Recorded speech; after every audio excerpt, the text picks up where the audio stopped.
Hello friends, how are you? My name is Ari Thurger and today I'm going to talk about the Cult of Odin. Now, for the sake of understanding, I will pronounce Odin and I think everyone will understand. Also, I will divide this video into three parts. First, I will talk about Odin historically, his introduction in the old societies and the meaning of his name. Then, some of Odin's aspects as a god of war, nobility and shamanism, focusing on certain characteristics, and finally, on the third part, I will talk about the Cult of Odin. I think the last part is the one you will like the most. So much blood and sacrifices. There's a lot to talk about, so let's get started. Odin is one of the most complex deities of the Norse pantheon, perhaps because his cult was spread throughout so many different social and religious realities that this deity ended up being introduced in every pre-Christian religious cult of Scandinavia and absorbed the functions of other gods. But first things first, Odin is the ruler of the tribe of the gods called Aesir. He is a god that often goes into journeys, wandering throughout the 9 cosmic worlds, seeking for knowledge, in a relentless, self-interested pursuit for wisdom. And because he is a god so committed to obtain wisdom, he doesn't care how he obtains it. So he is often depicted as a god with no regards for values, justice, law, fairness, respect, and even the safety and well-being of others. If he has to ruin lives or even kill for wisdom, he will do it. He is a god associated with war and death, a god associated with nobility, poetry, wisdom, spellcraft, sorcery, magic in general, and much like Loki, Odin is also a master of disguise and trickery and shapeshifting. He is a god associated with so much stuff and often things that contradict themselves and have no connection, that we often wonder how is it possible for one single deity to embody all of these qualities and fields of expertise I've just mentioned all at once. Well, he was a god worshipped for many centuries all over Scandinavia and continental Europe, mostly Central Europe. So it's normal that this deity took the job of other local deities when he was introduced into local cults. And to better understand this, let's take a look at what his name means. Wodan is the elder form of the name of this deity, associated with several shamanic functions.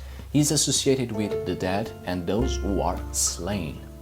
He appears as a wild rider at the head of an otherworldly pursuit, the leader of the wild hunt, and also a god associated with storms and strong winds.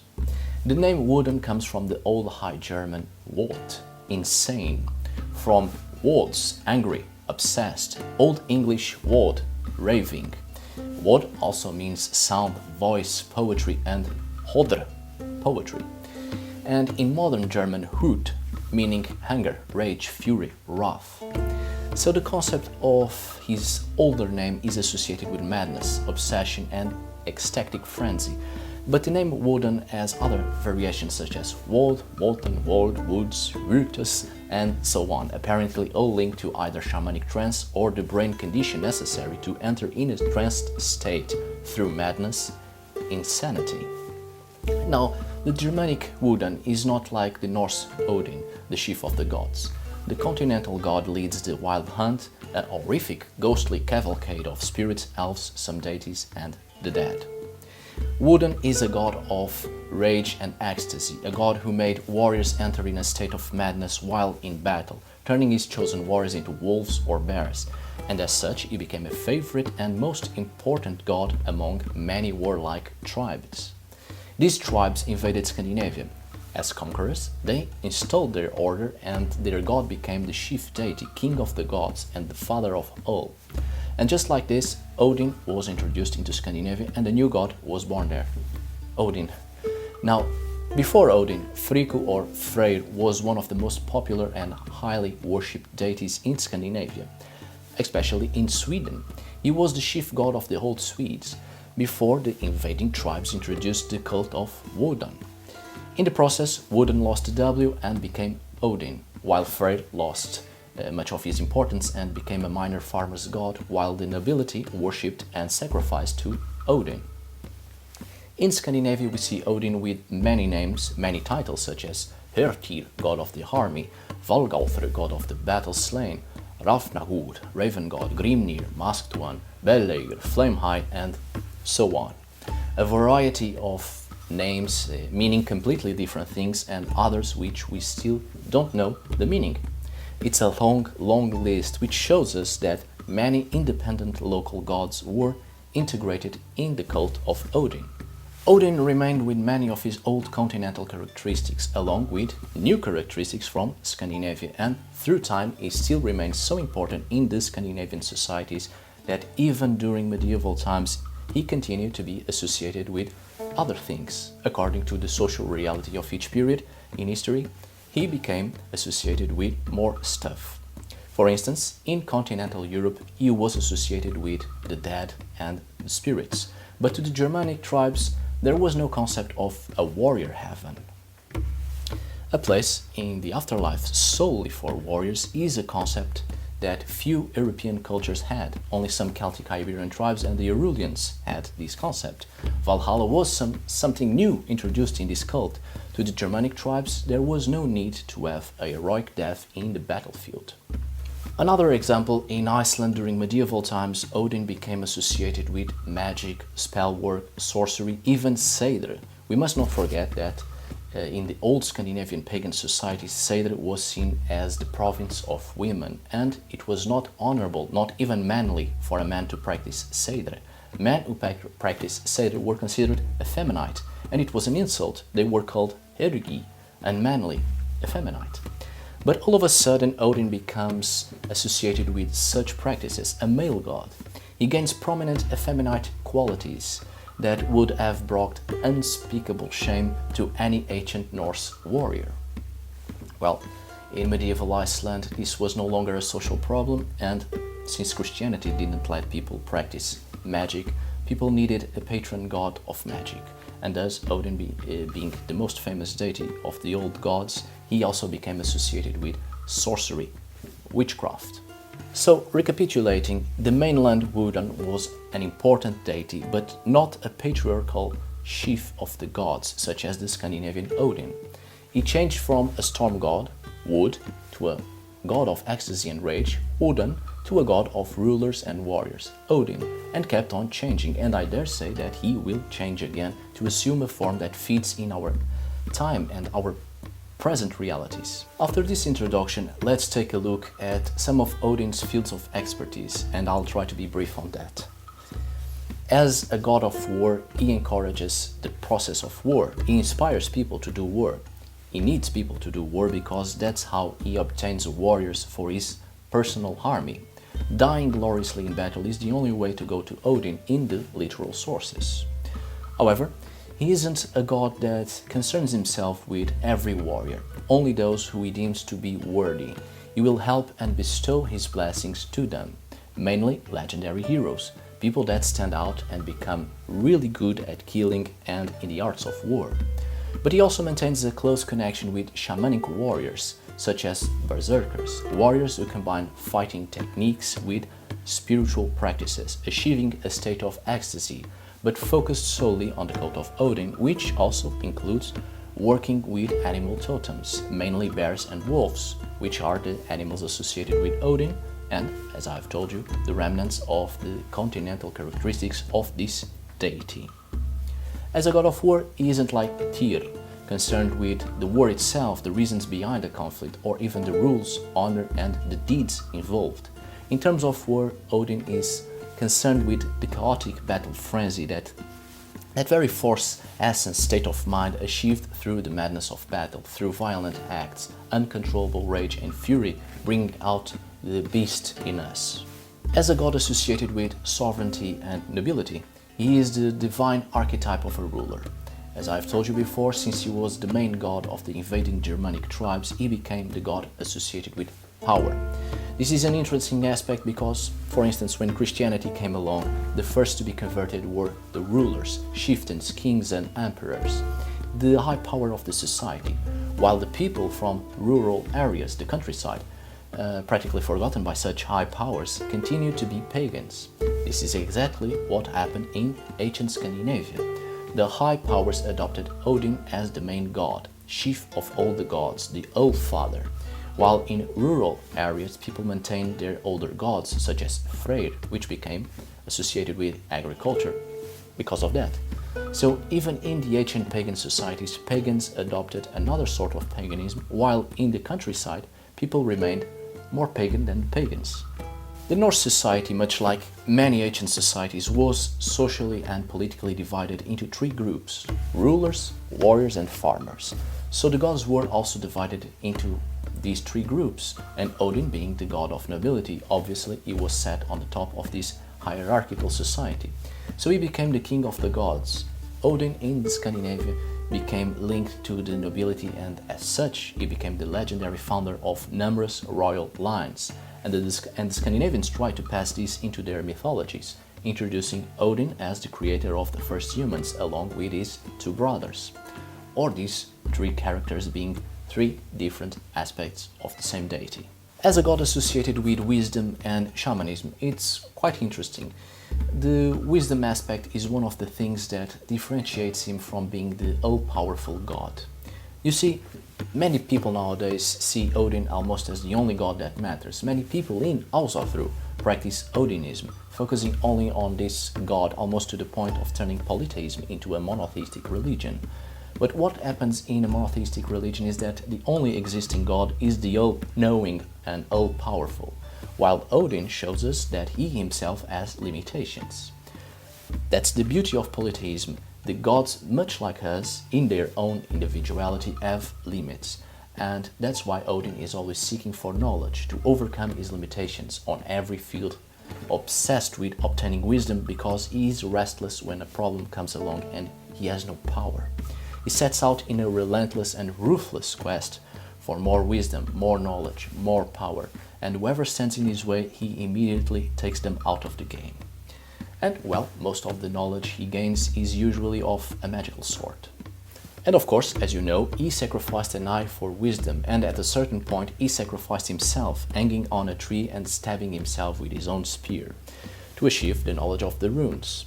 An old reminder of ancient shamanic practices and techniques of inducing an altered state of consciousness through a violent ordeal, through a near-death experience. In terms of shamanism, along with the goddess Freya, he is one of the two greatest practitioners of shamanism amongst the gods. He learned this art from Freya herself, which reminds us of the social stigma of only women who were allowed to practice Seder, a form of shamanism in the ancient Scandinavian societies.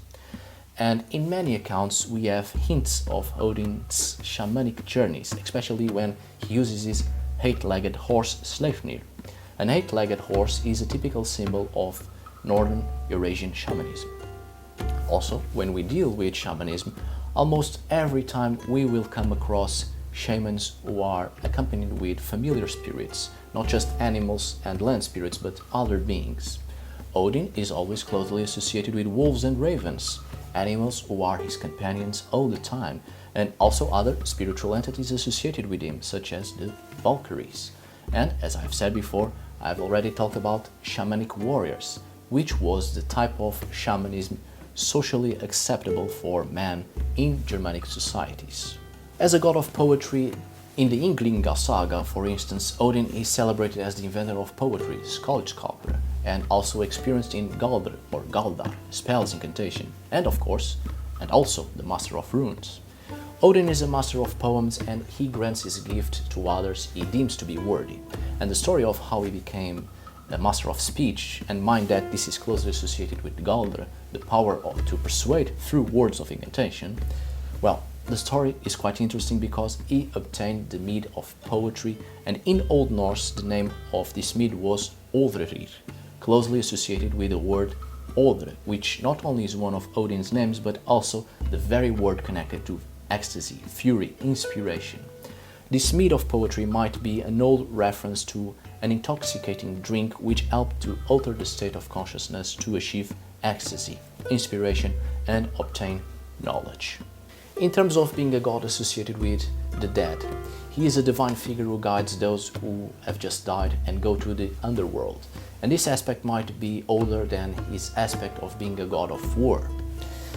As I've told you, Valhalla was a later concept and unknown in continental Europe, which was later introduced, meant to motivate warriors into suicidal fighting rages. Odin continued to be associated with the dead even during medieval and modern periods in Scandinavian history, quite possibly an old characteristic of this god, because he was already associated with death and the dead before the cult was introduced in Scandinavia. And we also have notes of him communicating with the dead, raising the dead, so he seems to have been a powerful necromancer.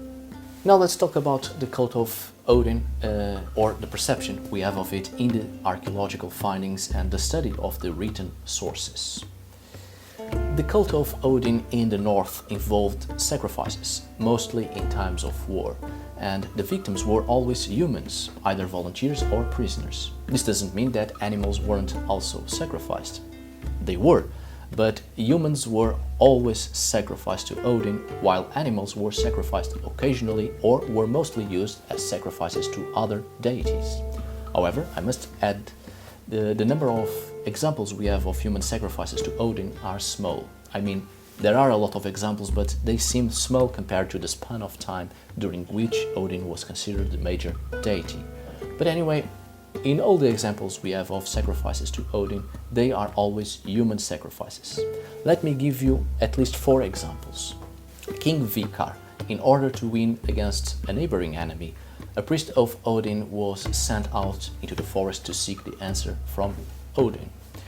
Through divination and in a vision, Odin tells the priest that he requires a man out of their company, in exchange for his blessing to ensure victory.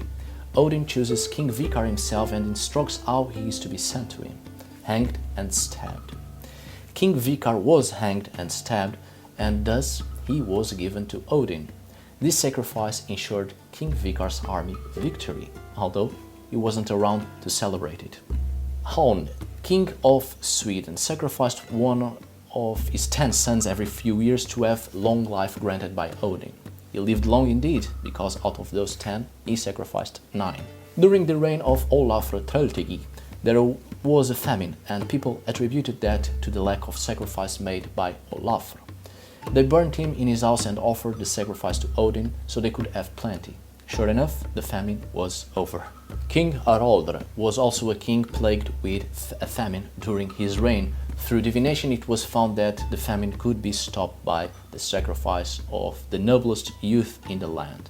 The son of a noble was required, Hangathir, son of Eidrekr.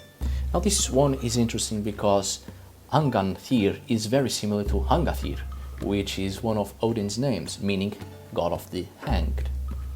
Anyway, Eidrekr refused to give away that son, so he gave his other son, Alfdein. And to compensate the fact of not giving the one Odin required, he also gave all the host in Alfdein's command as a sacrifice. The temples were covered with the blood of the ones who were sacrificed. As you can see by these 4 examples, it always involved the sacrifice of humans and from the nobility, since Odin was worshipped by the nobility, being a god associated with this social class. Also, Odin didn't want a nobody to be sacrificed to him.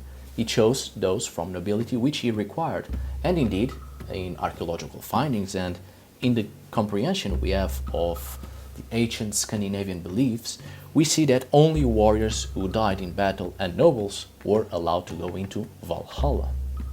In addition to sacrifices of this sort, there were 3 great annual sacrifices in ancient Scandinavia. At the approach of winter, a sacrifice for plenty. At midwinter, for increase of the crops, and at the beginning of summer, a sacrifice for victory, Sigurblot.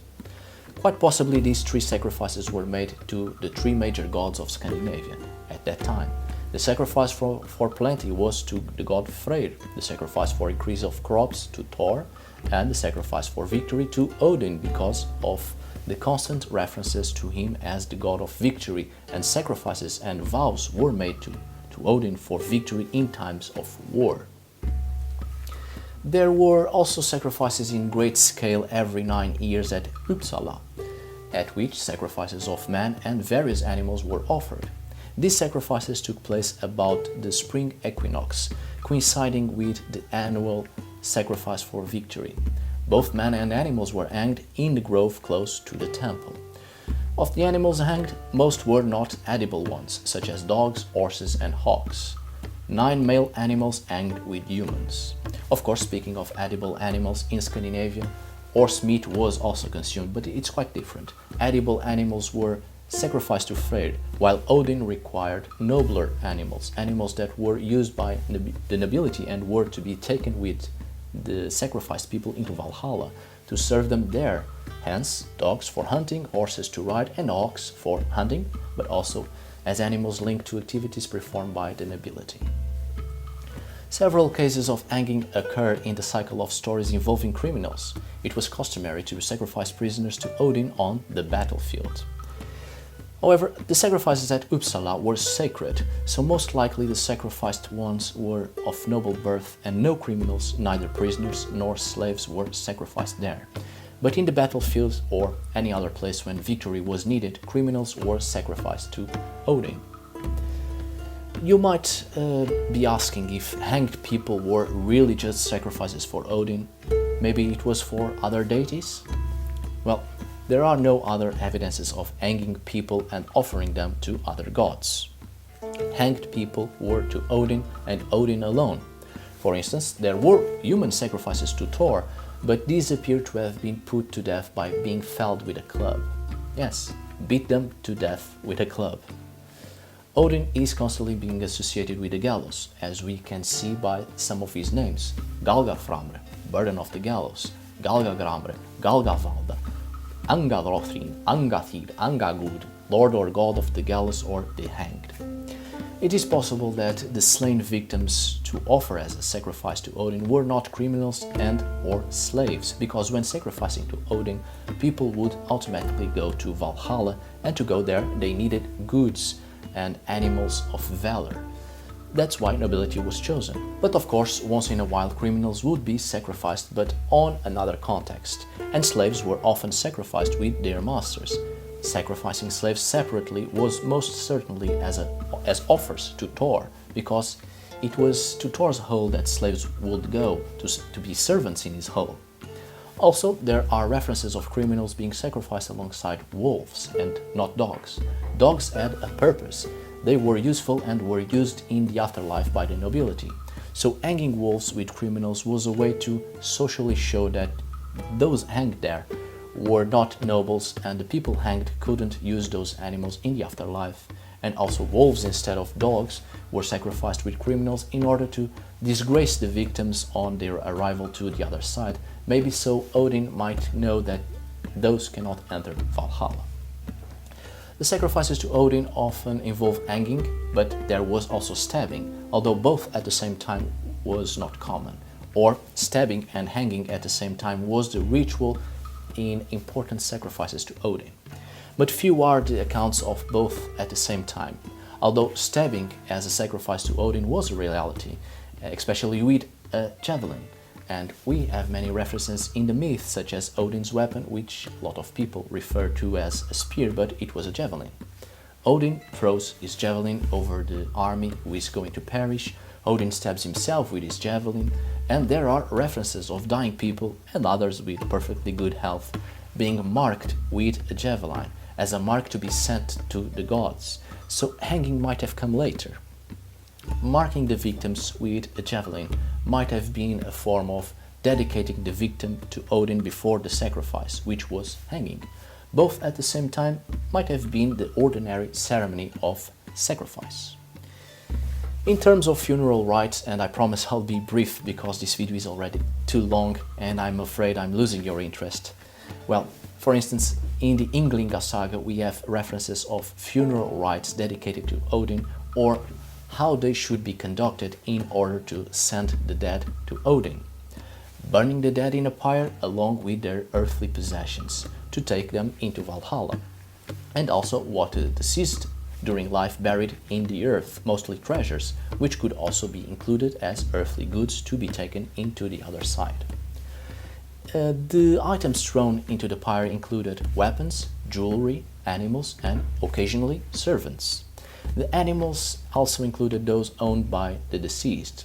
There are accounts of horses being taken into the burial mound and sacrificed there and placed in the mound alongside their master. Well, I'm getting ahead of myself. I'm speaking about burial mounds because after the deceased was cremated, the ashes were either thrown into the sea or buried down in the earth, and the mound was to be raised as a memorial to noblemen and people who achieved any distinction during life. At Baltistan should be raised, a reference to a Scandinavian man here, which probably gave birth to the runestones in memory of people who during life achieved something great. Alright friends, thank you so much for watching, and I hope you have enjoyed this video. And I know it's a long video, but when it comes to Odin, there is always a lot to talk about, and I've tried to summarize as best as I could. Any doubts, any questions you have, please feel free to ask in the comments and I will answer as soon as I can. Once again, thank you so much for watching, see you on the next video and tack för idag!